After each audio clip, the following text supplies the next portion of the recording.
Salam kanalımızın izləyiciləri. Bugün Abşeron rayonu Masazır qəsəbəsində, Masazırda tam yaşayışlı bir ərazidə 6 nömrəli məktəbin çox yaxın bir məsafəsində yerləşən belə gözəl çarşıda olan evimizin çəkilişinə gəlmişik. Həyətə kifayət qədər genişdir, rahatlıqla 3-4 avtomobil daxil ola bilər. Hündür üzərlərisi var.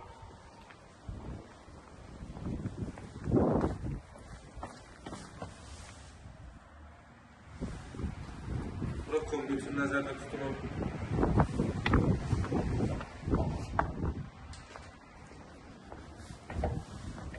Evimizin sənəti paket kurtadır, heç bir problem yoxdur. Yəni, boşa daşlı tikilmiş bir evdir. Bura sanitar boşağı, göstərə bilək boşa daşlı. Həqiqətən keyfiyyətlə tikilmiş bir evdir. Bura dolab baxır. Kifayət qədər geniş bir otaqdır. Pəncərəsi döşəyitinə baxır.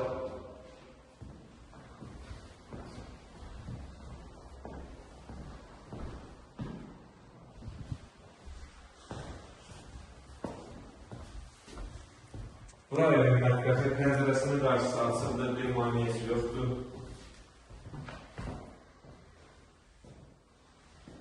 Evimizin yerləşdiyi ərazi tam yaşayışlı bir ərazidir. 6 nömrəli məktəbin tam yaxınlığındadır. Mərtəbələr arası beton monolitdir.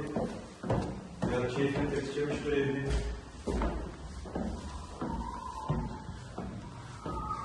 Evimiz ümumilikdə 2 mərtəbə, 4 otaqdan ibarətdir. 2-ci mərtəbədəki yataq otaqlarından biri eyvan sahəsindən çıxışı var.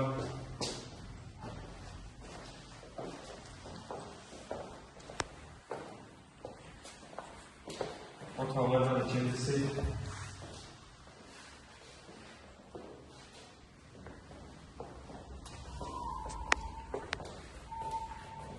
üçüncü otaq.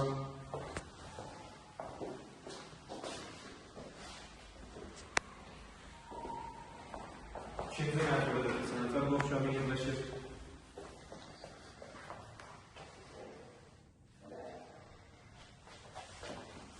Təşkil edildiyi evimizin sənəti paket kurtadır, yerləşdiyi ərazi tam yaşayışlı bir ərazidə 6 nömrəli məktəbin yaxınlığındadır. Qiymət 105.000 manata təklif olunur. İnşallah real alıcılara endirim olunacaq. Sağ olun. Kanalımıza dəstək olmağı unutmayın ki, belə gözəl ev və mənzillər sizinlə qarşınıza çıxsın.